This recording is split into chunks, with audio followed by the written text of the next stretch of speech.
These are 10 things Netflix is hiding about Don Pablo Escobar. The story goes that Netflix had originally planned for this story to be a full-length feature film, not a TV show. However, when they began digging up evidence and research on the King of Coke, they were certain that a single movie wouldn't cut it. They uncovered several stories about the origins of his wealth, starting from the man named Cockroach and his life before smuggling, which involved stealing gravestones.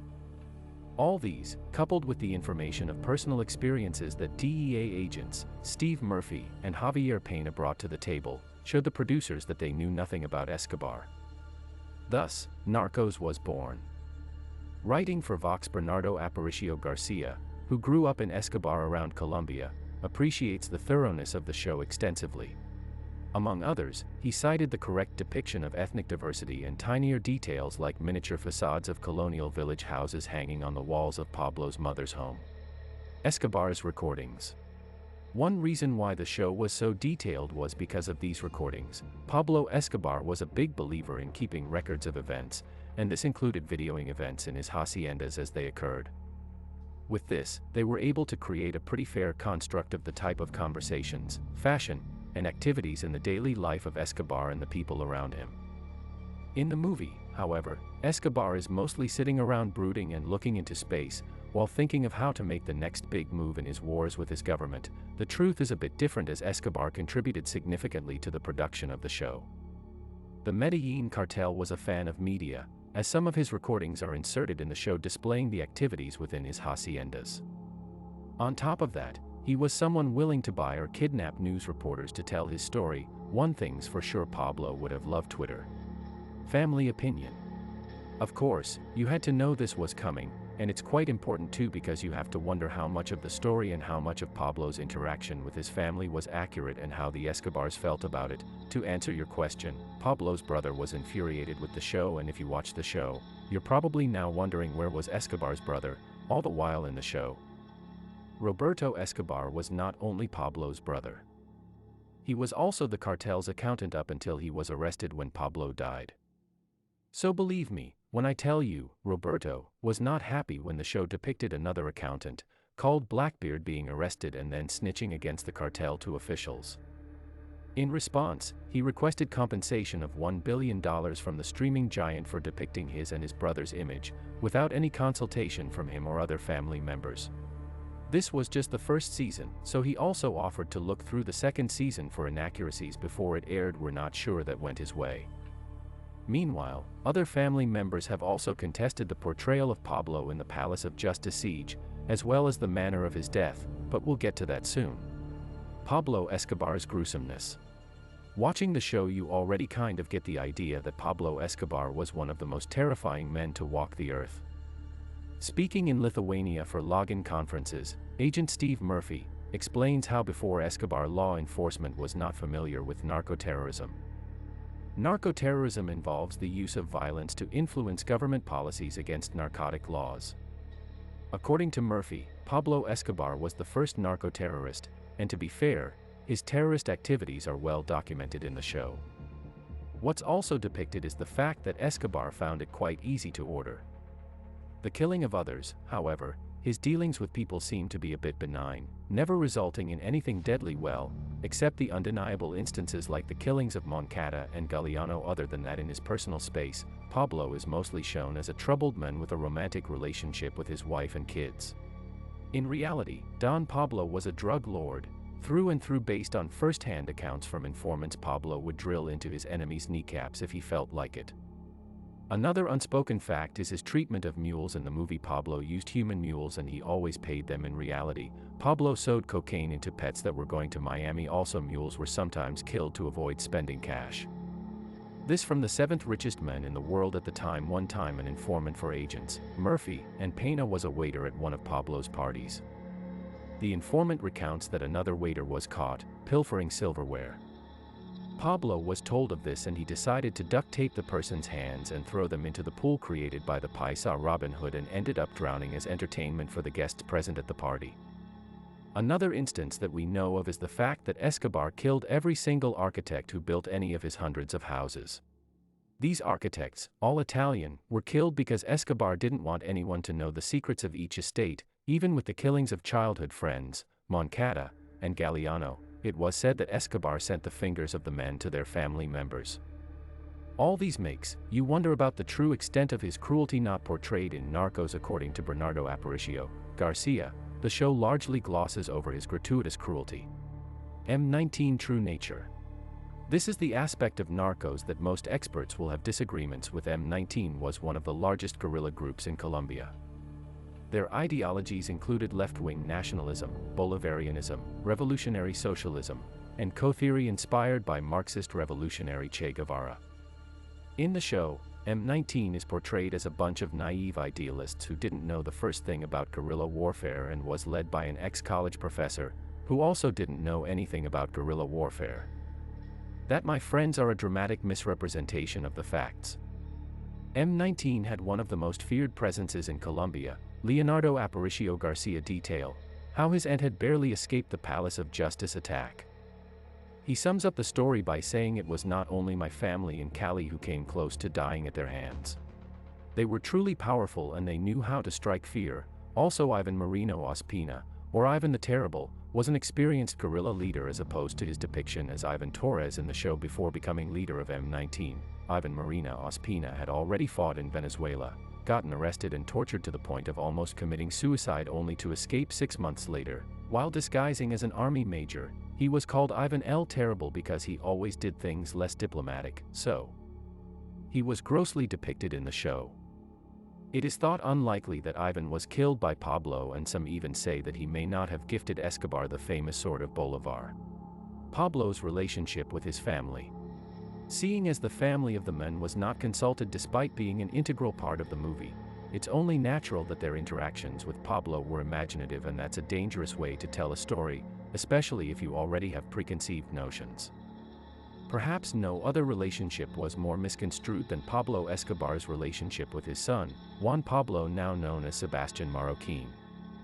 Sebastian is now free from the drug trade business, and he often talks about his experiences as the son of the biggest drug trafficker in several interviews. In these interviews he explains that his father loved him very much, while also balancing the picture with the effects of his violent activities. He once said, "Well, I learned so much about violence that I became a man of peace, you know."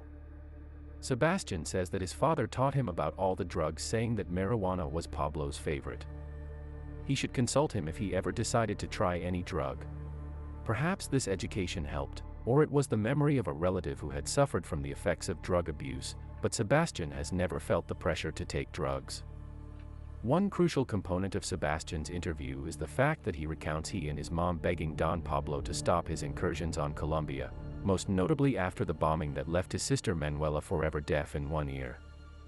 Their pleas, of course, fell on deaf ears, and Juan Pablo says that this was also a part of his father's nature of being a bad loser. He cited examples where he would cheat even his kids when they played games like Monopoly, simply because he wanted to win. Juan Pablo is portrayed as being very young and naive in the show, even when Pablo calls him minutes before his death, but in real life, Juan Pablo was already 16 by the time his father died, and he has a radically different account of Don Pablo's death than what is in the show, and we'll get there soon. Secrets of La Catedral. In the show, Escobar's 5-star prison is revealed as being luxurious with a lot of the drug lord's items, but it doesn't reveal everything. Remember the recordings we talked about earlier? Well, there was even more Escobar content hidden in La Catedral. In the movie, Escobar leaves behind a large book with pictures in it. However, in Agent Murphy and Pena's book Manhunters: How We Took Down Pablo Escobar, they explain in his adjoining office, "We found a film canister in the trash. When we had the film developed, we found pictures of Escobar, which we turned into wanted posters." Pena adds that he had every wanted poster that had ever been issued against him in Colombia and just about every article that had appeared about him in his files. He also kept threatening notes from his enemies. Carefully arranged, Escobar was very neat, and this was evident in the bathrooms of La Catedral, which Pena describes as curiously sparkling with 3-inch walls. But perhaps the most shocking discoveries were the letters from mothers offering their daughters to Pablo for sex. The lace, negligées, and several vibrators and sex toys are neatly arranged in a closet. One interesting detail of their book, however, is the fact that Pena slept in Escobar's bed. He recounts that he couldn't find sleep in the bed, tossing and turning all through the night. Carlos Letter's influence. Carlos Letter was the son of Klaus Wilhelm Letter, a German who had left his country for Colombia, changed his name to Guillermo Letter, and married a Colombian called Helena Rivas. Carlos would later go to America with his mom after his parents divorced, and eventually, Carlos landed in prison. It was in prison that Carlos met a fellow inmate called George Young. They would both scheme on how they would revolutionize the cocaine trade and begin transporting drugs to the United States using small aircraft. Therefore, Letter had already begun the business even before he met Pablo Escobar, and was even integral to Escobar becoming as wealthy as he became. Letter himself would become a billionaire and even offered to pay Colombia's external debt twice, one of which was his plan to escape extradition. Unlike on the show, where Letter was just a knucklehead who was told to shut up in meetings and outed himself regularly on national radio, well, the depiction of his story and fall from grace was far from comprehensive. Escobar's suicide. If you know anything about Pablo Escobar's story, suicide must be a very strange word to be associated with his death, but pay close attention and we'll see where this takes us. Pablo Escobar killing himself is a claim made by close family members like his brothers, most importantly, his son, Juan Pablo. You see, Juan Pablo was the last person that El Patron spoke to before he died, and he gives a very convincing argument as to why he believes his dad's death was a suicide. Let's consider his points. The first point, Juan Pablo says that his dad had always told him that the telephone was death. This was because Don Pablo knew full well that the DEA, CIA, Center Spike, and the police officers were monitoring airwaves to triangulate the locations of cartel members. Pablo Escobar always spent very little time on the phone and ordered his son to always stay away from using it. The second point is that Escobar's family had just been rejected from Germany and were then forced to lodge in a Colombian hotel owned by the armed forces. This indicates that Escobar's family was never going to be safe wherever they went, and that the hotel phone lines were surely tapped. Pablo must have known these facts. The third point is the fact that Pablo had taught his son how to commit suicide in case they got captured. Juan Pablo says his father told him that the best way to avoid torture and die quickly was to shoot into the right ear rather than into the mouth. Pablo's brothers confirmed that Pablo had said he would rather kill himself than be killed by the people pursuing him, since it wasn't going to be a pleasant death. Now, let's replay the last moments of Pablo with these facts in mind. A certain Colonel Martinez and his son, Lieutenant Martinez, are using the directional finding gear to try and get any phone signal. At the same time, Pablo Escobar is talking to his son, Juan Pablo, discussing an interview that Juan Pablo already knows about on the phone. According to Juan Pablo, his dad called him 7 times. While he tried to cut the call each time, he recounts complaining to his dad that this was dangerous as their phone was likely tapped, and he already knew about the topic being discussed. Juan Pablo understands that his dad is trying to save them from being interrogated by giving up himself. While on the phone, Lieutenant Martinez is holding an antenna from the vehicle and suddenly sights the King of Coke. Looking back at him after the police had gathered enough forces, they stormed the house, and only then does Pablo drop the call and said something strange is happening here. I'll call you back. The shooting ensues, his bodyguard Limon is killed and Pablo is shot on the roof. Multiple times before his body goes limp on inspection, a bullet wound is found on Pablo's head. Guess where? That's right, the right ear. I find it curious that he was found and killed exactly a day after his birthday. Almost like someone wanted to have the Last Supper. A last proper laugh. Wagner Moura's pro-drug stance. Wagner played the role of Pablo Escobar in Narcos to perfection. The Brazilian actor was applauded for the role and is so synonymous with Escobar that his pictures show up on a Google search with the drug lord's name. However, they have even more in common. Moura believes that drugs like cocaine should be legalized. Following the experience of living out Escobar, he takes that even more seriously. This is because, in a world where cocaine was legal, Pablo Emilio Escobar Gaviria would have mostly been recognized as a shrewd businessman who became wealthy from nothing and gave back to the poor. Most of his ordered killings began with shutting up officials who wanted to have him locked up or extradited. Thank you again for joining us for another video. If you liked the video, please like, subscribe and comment down below and let us know what you would like to hear in the near future. See you all again soon.